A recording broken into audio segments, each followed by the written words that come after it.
PayPal security team here. We've detected some unusual activity on your account and are calling you as a precaution.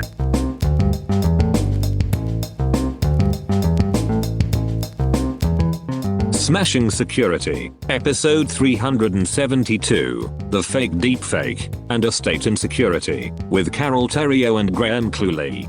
Hello, and welcome to Smashing Security, Episode 372. My name is Cluley. And I'm Carole Theriault. Carole, exciting times for you, of course, because you are exhibiting at Arts Week, aren't you? Some of your paintings and things. How's that been going? Well, I'll tell you about it in my pick of the week. How about that? Oh, terrific. Look forward to it. All right, but first, why don't we thank this week's wonderful sponsors, Collide, Kiteworks, and Vanta. It's their support that help us give you this show for free. Now, coming up on today's show, Graham, what do you got? I'm going to be talking about a telephonic con job. And I'm going to ask, did they fake a deep fake? And if they did, why? All this and much more coming up on this episode of Smashing Security.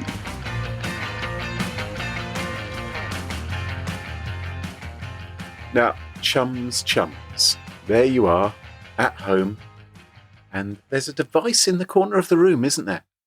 A device maybe which might be on a wire, depending on how old you are. Let's hear what noise it makes. It goes... Recognise that noise? Yeah, our audience isn't 5 years old. Are you going to answer it? Oh, yeah. Hello? Yes, Graham. Okay, you answer the phone and a robotic voice speaks. It says, This is the PayPal security team here. We've detected some unusual activity on your account and are calling you as a precautionary message. Please enter the 6-digit security code that we've sent to your mobile device. Graham, this is so apt that you're speaking about this right now. Oh, really? Because I'm in the process of trying to get a new credit card. Uh-huh. And, I don't get a lot of these calls, but when I get them and I realize it's a robotic voice, I typically just hang up, right? I just go, oh, God. And this happened, but I hung up too quick. And then I heard that it said the name of the credit card company. And I think they're trying to validate or verify me via my phone now. And okay, so carry on. I'm interested. So you receive this call. Yeah. And you think, fair enough. And you look at your mobile phone and beep, beep. Sure enough, you have received a 6-digit code from PayPal via text message. Yeah, I can see that working. Okay, yeah. And so what you do is you switch back to the call where the robot's waiting for you and you go...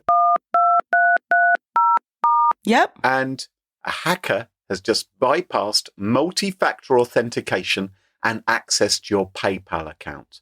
No. Yeah. It could have been just as easily your bank account, your credit card, your Amazon account, your email, your cryptocurrency wallet. Shazam! The money has gone. Right. I hope you're listening, credit card company. So this is obviously not good. What's happened here is there are online services which will, if you forget your password, for instance, as an additional form of authentication, will text you a number to your smartphone, and you then enter that number as you try and log in, and it allows you access to the account. Yeah, I have a number of accounts that do this. Right. And the thing that I always think is hilarious is that they send you the number, right? And they say, don't share this with anyone. Don't share it. But then they're requesting it. But this isn't sharing it with anyone. This is sharing it with PayPal's robot, which has just rung you up. And because it's not someone going, hello, this is, do not worry at all. Because this isn't someone from, maybe I shouldn't do an accent. I'm not sure. No, definitely you shouldn't do an accent. Okay. God, right. How many years? How many years? Because this isn't someone speaking to you saying, oh, this is PayPal, we're about to call you. Because it's a robot saying, this is the PayPal security team. You think, well, that's quite plausible.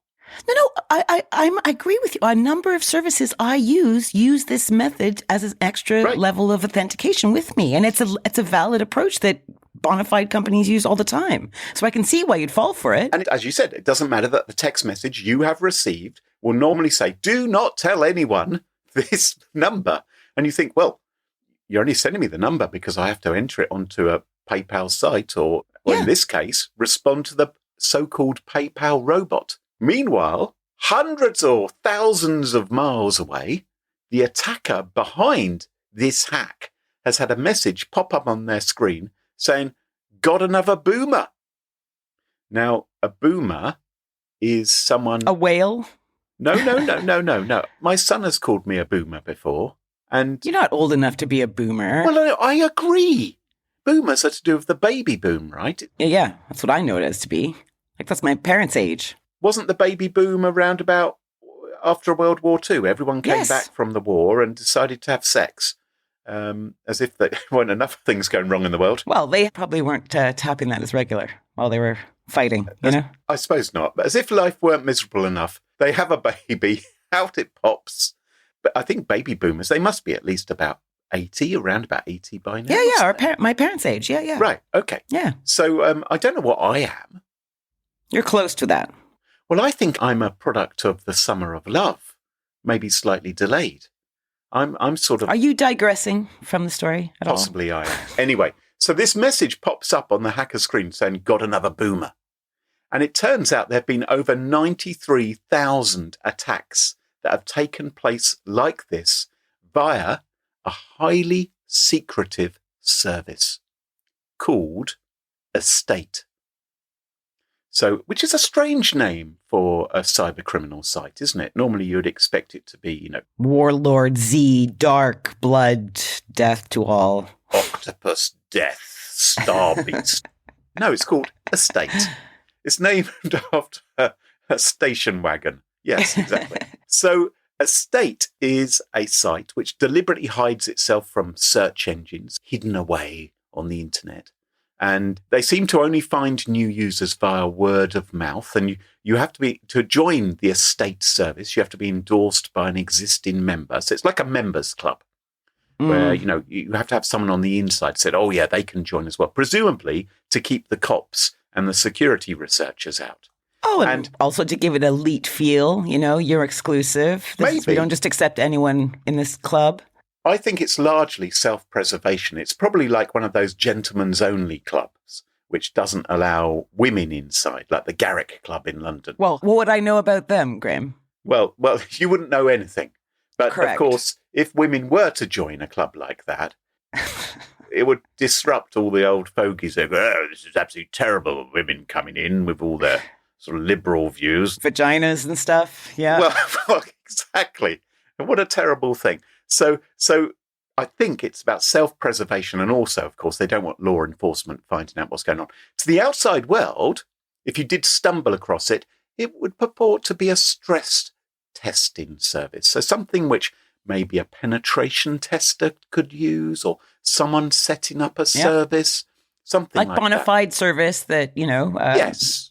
Yeah, that security professionals would use. Yeah, but we all know, rather like a DDoS site or a stressing site, it's something which can be used definitely for bad. And it is a fairly flimsy cover story, because the state really is a service for people who want to hack into other people's accounts. And it turns out that hundreds of criminals have used the state to bypass multi-factor authentication, which of course is the thing that we tell everybody to turn on for their accounts, because it does give you their extra level of protection.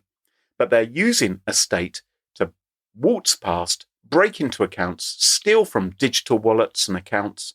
And the guy who's really shone a light on this service is a chap called Vangelis Staikas. Okay. Vangelis is a security researcher who shared the information with TechCrunch, who wrote a great article all about this. So he actually managed to get hold of a state's database. So the back-end database used by a state, which contains logs Wow. of the almost 100,000 attacks that have taken place in the manner I just described since it was launched in the middle of last year. So in a relatively short time, a lot of accounts have been hacked. Yeah. Can I ask a question? There's Yes. just one thing that occurs to me about the attack you mentioned. This call you receive is not tied to a purchase you have just made. Like, it's not like you have gone to use your PayPal and then it's coming in and verifying that is correct. No. Right. So it's just out of the blue. It's out of the blue it happens. Most likely it would be out of the blue, exactly. And of course, they would choose a service like PayPal because there's a higher chance you will have a PayPal account or an Amazon account or a Gmail or Yahoo account, something like that, rather than one particular bank, for instance. So it's obviously been very successful, right? These attacks? Absolutely. It's been successful for the criminals in one way, but very unsuccessful in other ways. Because the database has now been accessed by this security researcher because the state had a glaring security flaw, a vulnerability. Embarrassing. That exposed its entire juicy database, unencrypted. It's a bit like a bank robber accidentally live streaming their heist on Twitch. That's what a state has done. I'm sure that's happened. So this means that we now know the identity of the person who founded a state. Of course. Excellent. Details of its members and a log of every attack since the day the service was created. Because although the estate service told criminals, security and privacy are very important to us. We take this seriously. We're going to protect your privacy. We're not going to maintain any logs. Turned out they did. They were keeping logs. So every single ne'er-do-well who decided to use this service has their information now in the wrong hands. It depends what information they gave when they created their account. So it may be an email address or it could be a throwaway address. But also what it appears is that people were writing scripts in order to use a state in different ways, maybe to write the script which the robot would speak or other ways in which it would operate. And some of these users were so full of confidence that their information was being held securely that they contained within their code comments and other information which identified themselves. Maybe a copyright message. Oh, yes, this was written by Jim Smith, something like that. Oh, but it just goes to show we're all human, like everyone screws up, even the baddies who sit there and take advantage of you.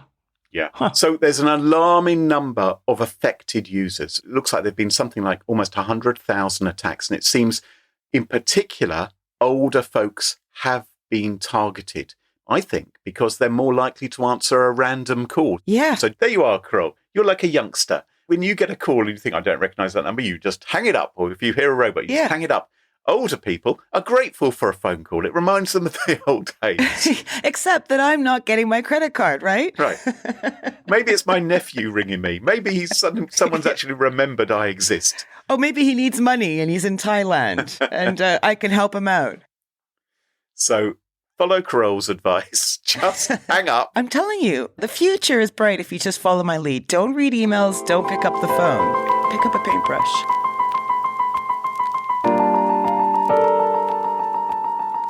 Carole, what have you got for us this week? Do you remember that story, the deep fake of the teen cheerleader fiasco? This was like a cheerleader's mum or something, or maybe the coach. Yeah. Basically, there's been a few developments in this story. So I would want to recap it because it's nuts. The whole story is nuts. It's like a roller coaster and it's still careening about in the media sphere and it's complicated. So remind me what happened. I don't remember all the details.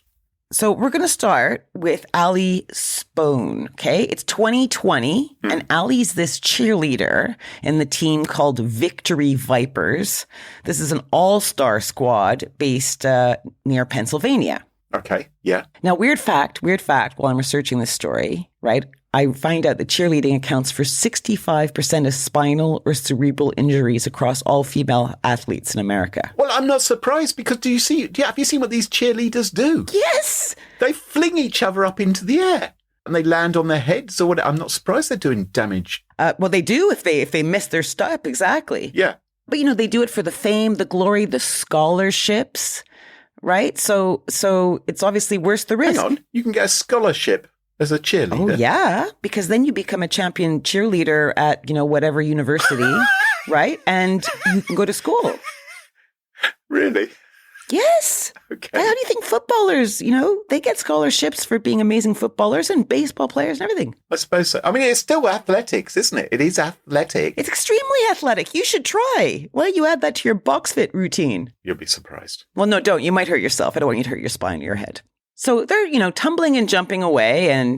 But things kind of go nuts because someone has sent an incriminating video directly to some of the girls' coaches. And it shows some of Ali's cheerleading squad members vaping and drinking. Right. And kind of not wearing a lot of clothes. Ooh. And one of the parents contacts the police and reports receiving harassing text messages anonymously that her daughters received these things. And they tell the police they fear the videos could lead to their daughter being kicked off the team. Yeah, because it'd be bad for the image, I suppose, wouldn't it? Oh, yeah, totally. Right. And 2 more families come forward saying their daughters received similar messages. So remember, these, messages also went to coaches. So they were already aware. Right. And the thing is the teens portrayed in the video say, no way, that's not us. This has been totally faked. So the cops go and investigate. And they say they trace the number that was sending the harassing messages. They got that number and they follow the data to a IP address, which showed activity to the house where Ali Spohn lives with her parents. Okay. And 5 male police officers go bang, bang, banging on Spoon's front door with a search warrant.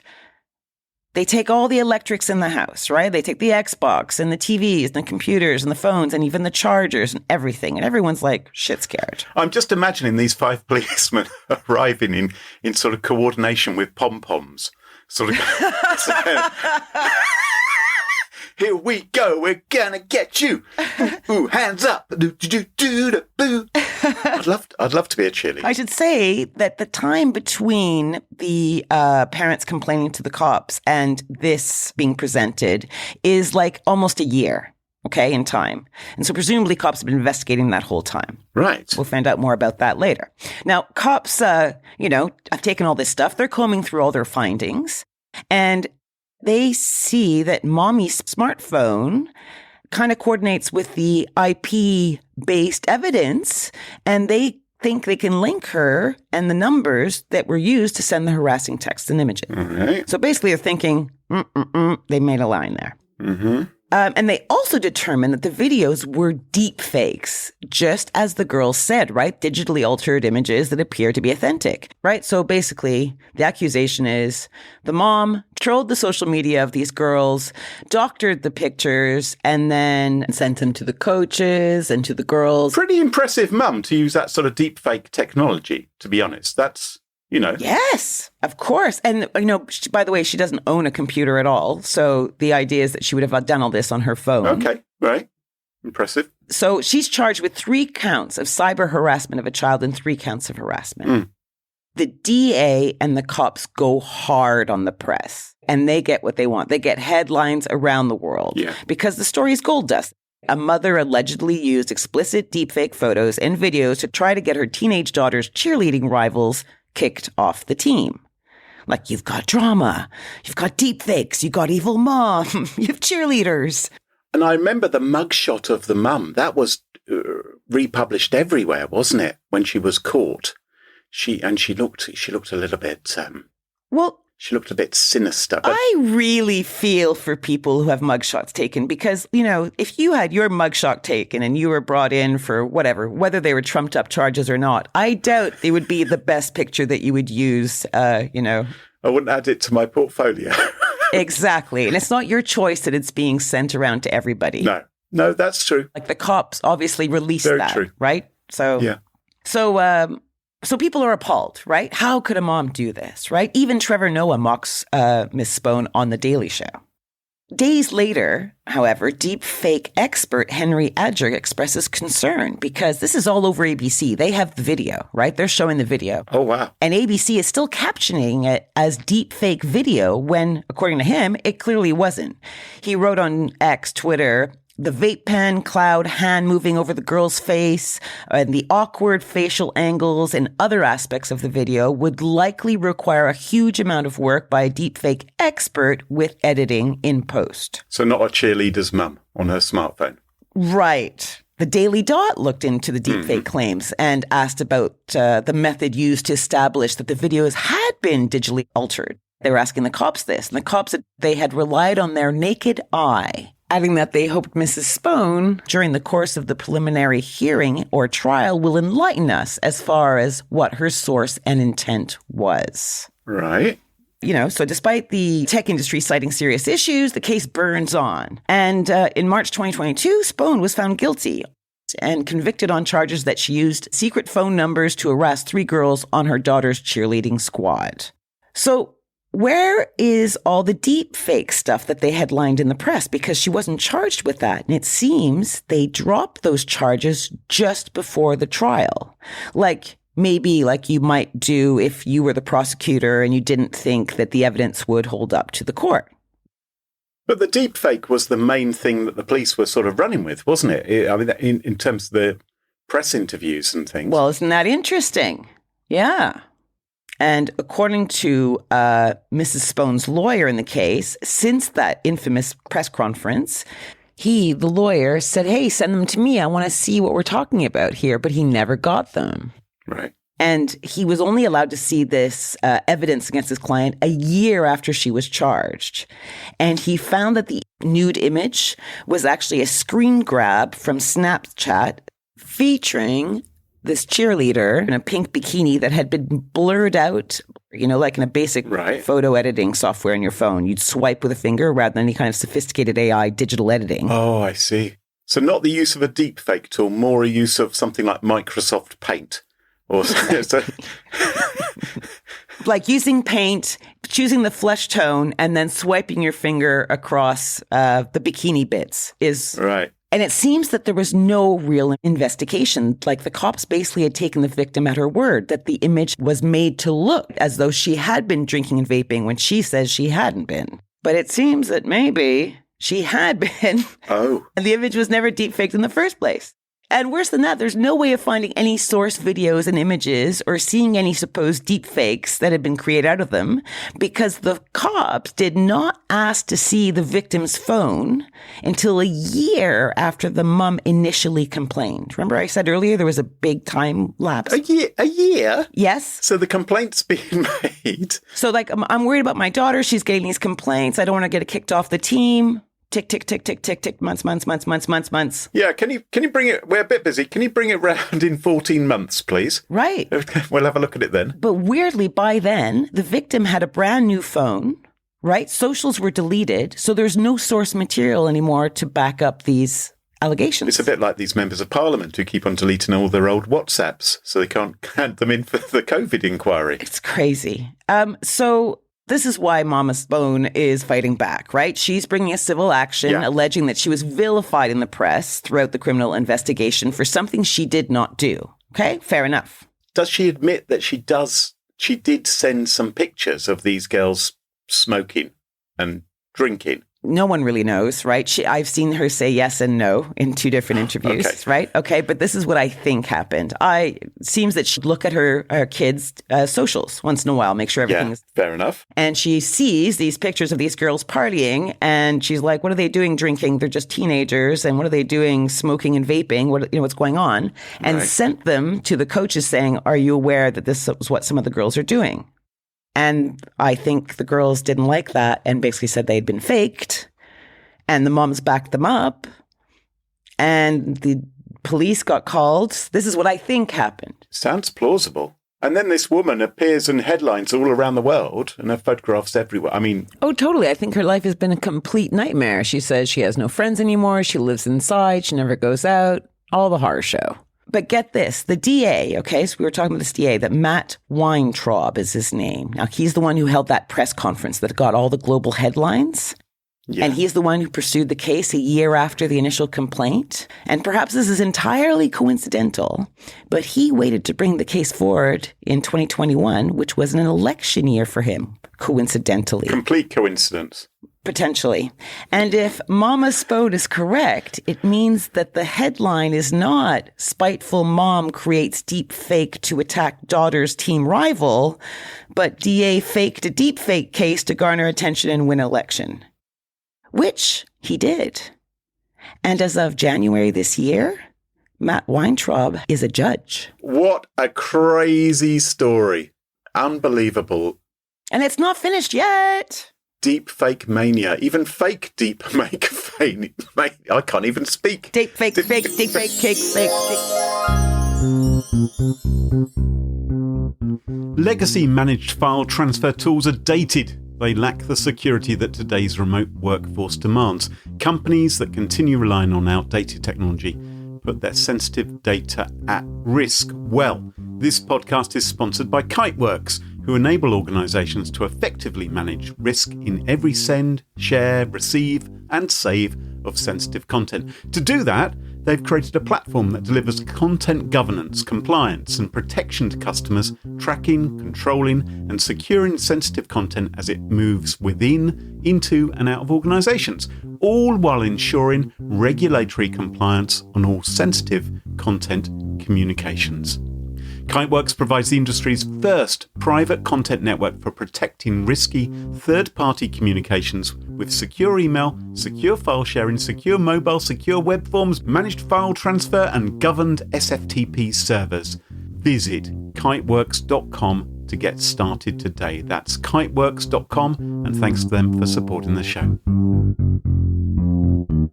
If you're building a SaaS business, achieving compliance with ISO 27001, SOC 2, or other in-demand frameworks can unlock major growth for your company and establish customer trust.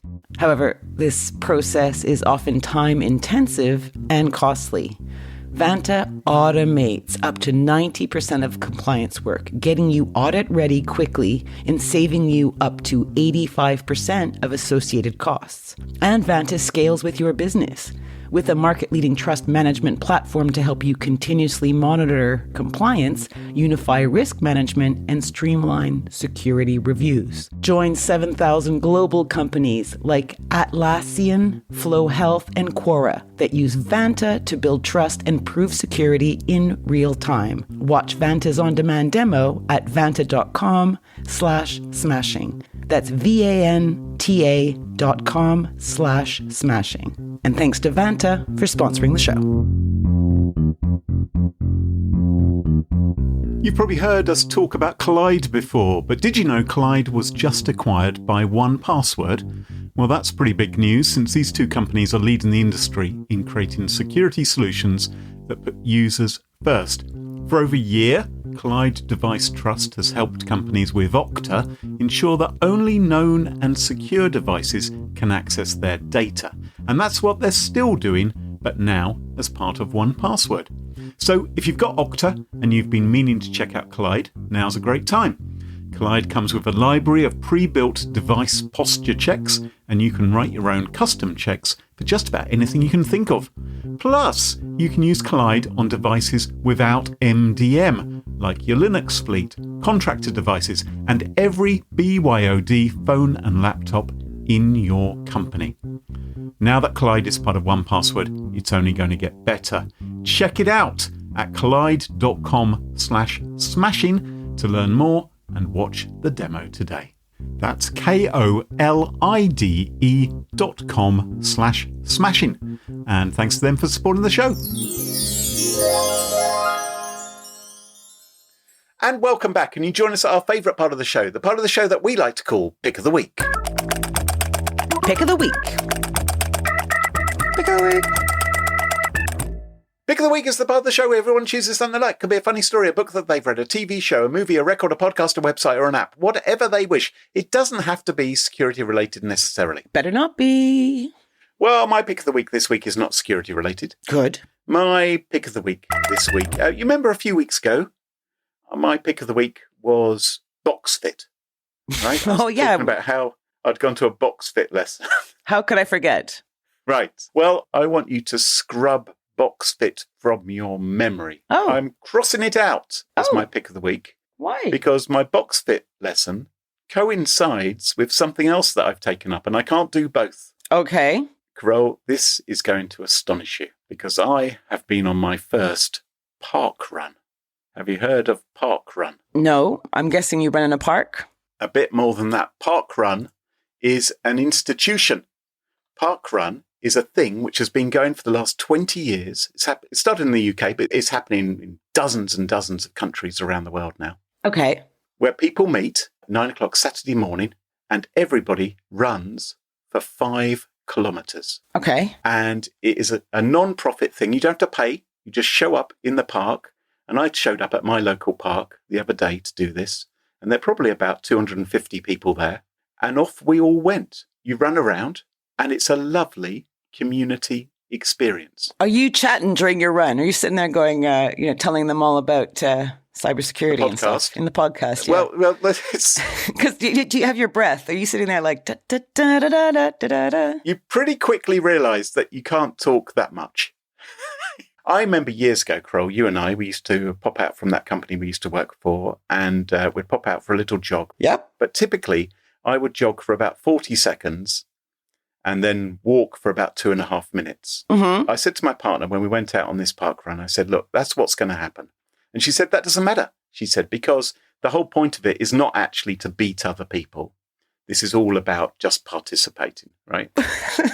Oh. And it really is. Of course it is. There are people there with dogs. There are kids there. There are people with push chairs. There's all kinds of things going on, right? So I said to her, look, this is what's going to happen because I've never run for more than 1 minute without collapsing. Yes, you have. You just don't remember. Well, I don't think I've ever jogged 5 kilometres before without stopping, which is what I managed to do.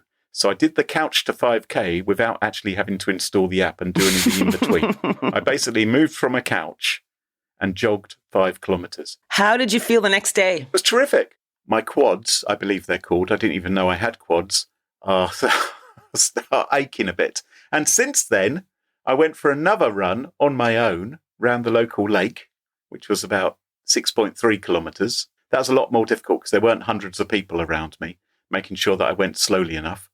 It was pretty good exercise. Well, that's very good. It's excellent. Got to look after your knees, though. You have to look after your knees. I'm a bit dubious about running, so I would describe my technique as a very gentle jog. Well, I think that's a good thing. But it is a lovely institution run completely by volunteers, utterly free of charge, a charity thing, which people perhaps would like to participate in, and I really enjoyed it. So I'll be doing that every Saturday morning.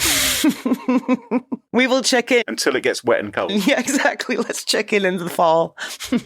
Or until I discover something else that happens on Saturday mornings. So that park run is my pick of the week. Excellent. Carole, what's your pick of the week? Art. So, as you mentioned earlier, it's Oxfordshire Art Weeks. It's going on right now. It's a brilliant thing where artists open up their studios and their houses to say, hey, this is what I'm working on. And you can buy some stuff and, say hi. And it's just great. And I've been doing it for a number of years. But this year, I helped create an art collective. How groovy is that, right? So my co-host on Art Musings, Sally Ann Stewart, and we founded the East Oxford Art Collective. We're currently 10 members plus a robot, and we already have a waiting list for more artists that want to get on the showcase. And we've been showing our best work in a church hall called Greyfriars in East Oxford as part of this Oxfordshire Art Weeks thing, right? So it's a bit of work because you got to kind of coordinate with everybody and, like organizing a conference, right? And you advertise and you go to the press, and I even had to buy a tablecloth, all this kind of stuff. Okay. And it's Thursday, right? So we set up on Friday, show kicks off Saturday morning, right? Yeah. And I get a few emails, right? First one from the church saying, I just want you to know we cleaned up, we moved this stuff, we moved this, we're ready for you, fantastic. Right. 2 hours later, by the way, I just found out that we had the electrics tested yesterday, and they failed on everything. Just wanted to let you know. What? So, exactly. So you can't use electrical light at your art exhibition? My co-host calls me. She goes, have you seen the email? And then we share it with the group and people start freaking out, right? Going, oh my God, because people have put hundreds and hundreds of hours and dollars and stuff into getting prepped for this. Then we get another one saying, unfortunately, we're canceling the event as we have no insurance to cover if things go poof. I'm paraphrasing. So again, I'm talking with my co-host and co-organizer going, what are we going to do? And I'm like, look, 8 of the 10 of us can use the natural light in the hall, right? But we have people with a robot and we have people with lamps, showing off lighting. So what do you do? So I first call them. I call the church and I say, look, the roof is not falling down. We will not touch the electrics, tape them up. We won't use any of it. And we will figure out a way to get the 2 people to show, because otherwise we're going to have a riot in our hands. Anyway, so we got in and it was amazing. East Oxford just pulled together. We had a cafe at the back, right? How do you get coffee and stuff like this? Well, 2 massive boiling water thermoses arrived from another cafe in town. People had huge batteries. They were, volunteering them up for people to be able to use. And everyone hit up their contacts and basically East Oxford came through. Oh. So the show opened. We had, I swear, conservatively in 2 days, we're doing 2 afternoons, 12 to 5, 750 people through the doors, minimum. Bloody hell. The first day was about 500 and the second day was quieter, but still crazy. And the feedback's been amazing. Like neighbors were coming over saying, we haven't seen this place used in 30 years. And I'm like, I know now, because don't touch the electrics. I had one young artist, she was talking to me and she was looking at all my work. And then she goes, I just want to live in your paintings. Best compliment ever. Best compliment ever. Anyway, so it's been really dramatic, but amazing. And it's really worth checking out if you're in the neighborhood. So we're open again on this weekend, Greyfriars Church Hall in Oxford. You can go to artweeks.org and you can search for me, Carole Theriault, not Graham Cluley, and you will see all the details. So that's my pick of the week. Hope to see you there if you can. That's fantastic. And when does the exhibition close? Yeah, Sunday. So this is last weekend, Saturday, Sunday. Yeah. So that'll be Sunday, the 19th of May. Yes, Saturday 18th, Sunday 19th of May. Oh, that's fantastic. Well, Carole, first of all, incredible, can I say? Because, to actually organise something like this with all the challenges it sounds like you've had, quite astonishing. Yeah, I wasn't alone, but together we really muscled through. We were a pretty amazing team, I think. Good old Sally, your co-host on the wonderful Art Museums podcast, but also terrific to see your artwork. Anyone who hasn't seen Carole's artwork and isn't able to get to the exhibition, if you go to carole.wtf is Carole's website. You're kind, Graham. You can see some of the selections there. Well, I hope you can handle the flood of traffic, which is now going to go there. Terrific. Great pick of the week. Yay. And that just about wraps up the show for this week. Don't forget, you can follow us on Twitter at @insecurity, no G. Twitter wouldn't allow us to have a G. And you can also ensure that you never miss another episode by following Smash Insecurity in your favourite podcast apps such as Apple Podcasts, Spotify and Pocket Casts. And thank you to our episode sponsors, Vanta, Kiteworks, and Collide, and of course to our wonderful Patreon community. It's thanks to them all that this show is free. For episode show notes, sponsorship info, guest list, and the entire back catalog, more than 371 episodes, check out smashingsecurity.com. Until next time, cheerio, bye-bye. Bye-bye.